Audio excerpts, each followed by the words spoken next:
Kejutan manis. Untuk kesekian kalinya, lagi-lagi kepulangan Rohaiti mengundang decak kagum dari warga seantero kampung Bojong Kences.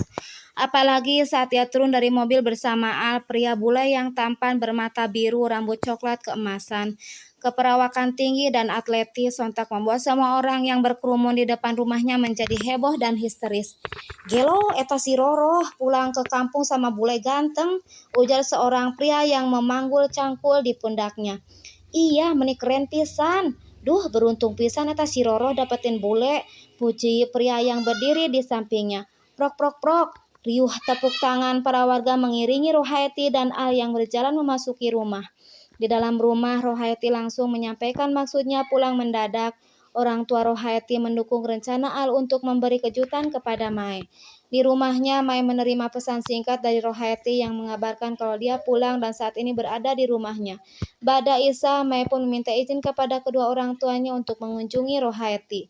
Dengan balutan dress bunga-bunga lengan pendek semata kaki, Mae berjalan menuju rumah janda berpenampilan nyentrik itu. Namun saat sampai di sana, Mae dibuat sedih bukan kepayang. Karena malam itu Al mengatakan kepadanya bahwa kedatangannya ke kampung itu untuk melamar Rohaiti. "Kamu nanti bantu persiapannya ya, Mae," goda Al. "Iya, tenang saja Tuan," jawab Mae berusaha untuk tetap tenang. "Bagaimana dengan rencana pernikahanmu dengan Hanggi? Kapan akan dilaksanakan akadnya?" Tidak tahu Tuan, kayaknya tidak jadi." "Kenapa?" "Kami tidak ada kecocokan." "Sayang sekali Mae, padahal kamu dan dia sangat serasi." "Sudahlah Tuan, jangan bahas masalah itu lagi." Wajah Mae bermuram durja. Tak lama kemudian ia pun berpamitan pulang. Rohaiti mengantar Mae sampai di pekarangan rumahnya. "Neng, marah ya sama Teteh?" "Marah kenapa Teh?" "Soal rencana pernikahan Teteh dengan Tuan Al." "Mau diapain lagi Teh?" "Teteh juga nggak menyangka kami jadi dekat setelah kamu memutuskan untuk menerima lamaran Hanggi dan pulang ke kampung. Tapi Teteh kan tahu saya menolak Hanggi demi Tuan Al." "Tapi kenapa Teteh malah menerima Tuan Al?" "Teteh kan diminta kamu untuk rahasiakan perasaan kamu sama Tuan Al. Jadi nggak mungkin buat Teteh untuk bilang kalau kamu cinta sama Tuan Al. Seandainya waktu itu kamu tidak melarang Teteh untuk mengutarakan perasaan kamu ke Tuan Al, pastinya Teteh akan menolak pernyataan cinta yang diucapkan Tuan Al sama Teteh." "Ya Teh, semua ini salah Mae. Mae akan coba melupakan Tuan Al." Neng Mae jangan salah paham ya, Teteh ini janda Neng, butuh teman hidup yang bisa mendampingi hidup Teteh. Jadi saat Tuan Al nembak Teteh, ya Teteh iyakan. Siapa sih cewek yang bisa menolak sosok Tuan Al?" "Iya Teh, iya. Ya sudah, Mae pamit pulang ya. Assalamualaikum." "Waalaikumsalam." Sepeninggal Mae, Rohaiti tertawa terpingkal-pingkal bersama Al. Tuan tahu dia di depan bicara apa? "Apa Mbak?" "Katanya, Teteh kan tahu saya menolak Hanggi demi Tuan Al. Tapi kenapa Teteh malah menerima Tuan Al?" Jelas Rohaiti disusul dengan gelak tawa dari keduanya. Tapi bisanya dia berakting seolah-olah dia baik-baik saja di depanku. "Hihi, iya Tuan. Oh iya, rencana besok apa? Kita datang ke warung makannya. Lalu kita lihat besok ya. Hehe, oke siap Tuan." Keduanya kembali tertawa, tak sabar ingin segera menyongsong hari esok yang seru dan mendebarkan. Panggilan untuk melaksanakan sholat subuh terdengar dari surau yang berada di tengah-tengah kampung. Suara azan subuh pun menggema merdu memanggil para warga untuk menunaikan kewajiban berjamaah di rumah Allah. Al dan Somad sudah bersiap untuk pergi ke masjid. Kehebohan pun terjadi usai sholat subuh. Para warga ramai berebutan berfoto dengan bule yang digadang-gadang akan menjadi suami Rohaiti itu. Melihat hal itu, Dahlan dan Somad yang sudah mengetahui rencana yang tengah diretas oleh Al hanya bisa tertawa dan geleng-geleng kepala. Ada-ada aja ya Lan. "Iya Abah, anak muda zaman sekarang main skeneroan segala. Beruntungnya kamu nanti Lan." "Beruntung kenapa Abah?" "Ya beruntung dapat menantu bule, ganteng, kaya dan soleh." "Amin Abah, mudah-mudahan hal itu adalah jodoh terbaik yang diberikan Allah untuk anak saya Mae." "Amin." Dahlan berpamitan kepada Somad untuk pulang duluan, karena ia harus membantu istrinya membuka warung makannya.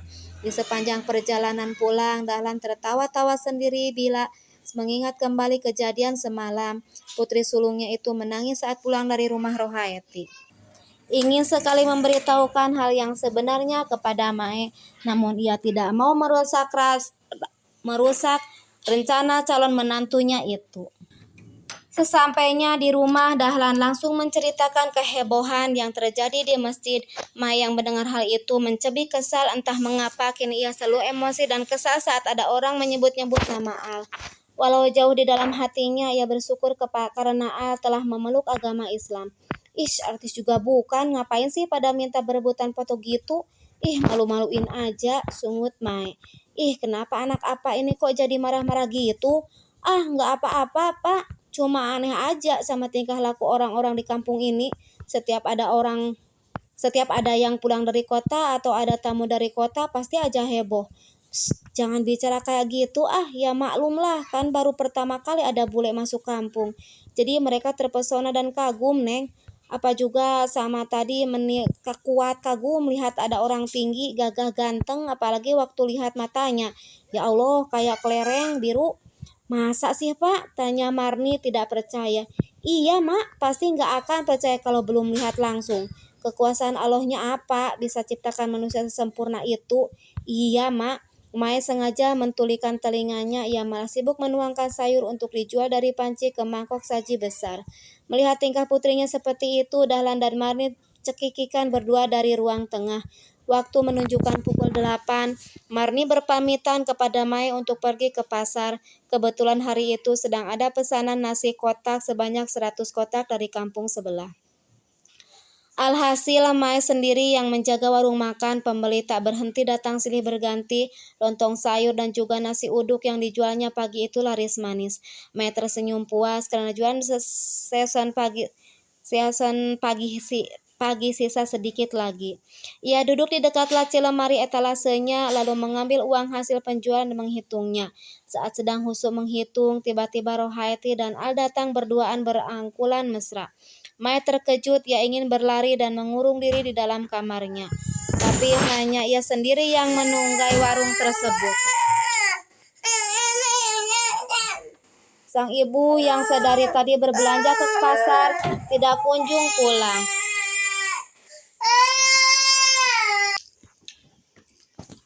Assalamualaikum, ucap Rohaiti. Waalaikumsalam teteh, jawab Mae tersenyum manis mungkin kepada dua tamu yang tidak dikehendakinya itu. Masih ada lontong sayur dan nasi uduknya, Neng? Masih teteh, mau dibungkus atau dimakan di sini? Rohaiti menoleh kepada Al.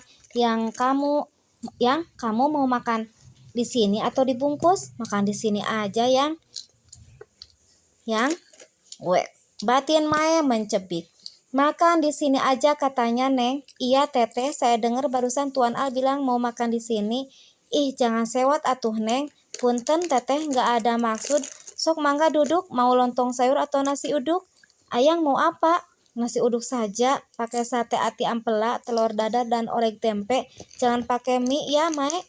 Iya Tuan, kalau teteh mau apa? Satu aja, Neng. Teteh nggak makan. Sepiring berdua aja. Hehe. Rohaiti mengerlingkan mata ke arah Al dengan genit. Kerlingan tersebut disambut dengan senyuman indah merekah dari bibir si bule yang berwarna merah jambu.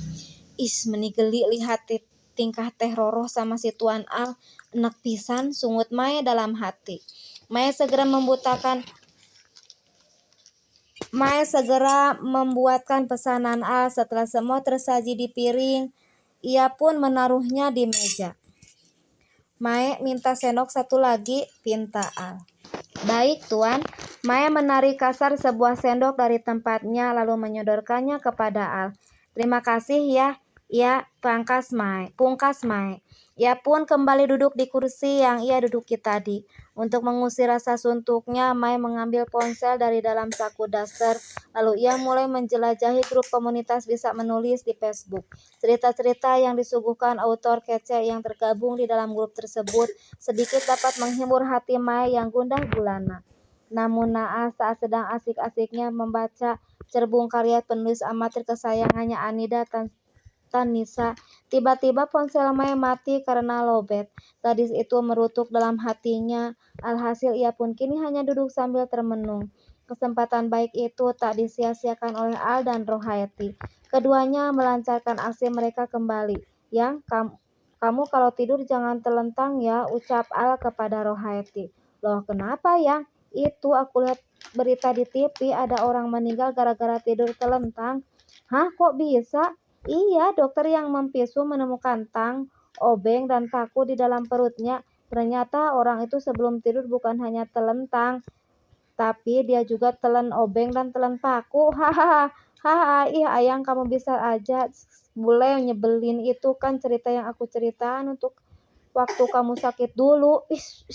Lututnya gemas. Aksi mereka tidak sampai di situ. Kini Al yang memaksa Rohaeti untuk makan. Ayo dong sayang, makan dulu. Janganlah diet-diet kayak gitu. Aku takut nanti gaun pengantinku nggak muat gimana. Tinggal dirombak saja, gampang.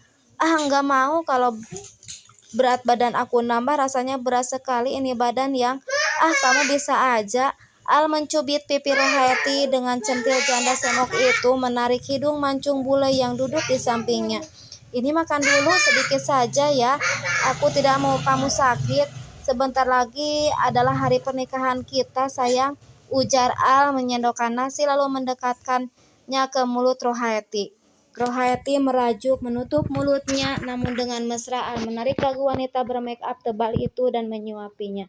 Ayang ayo makan sayang. Mai yang sudah mulai panas mulai mengipasi wajahnya dengan sobekan karton bekas mie instan. Rohaeti melirik Mae lalu menyikut tangan Al. Keduanya tertawa puas melihat Mae emosi dengan apa yang mereka lakukan.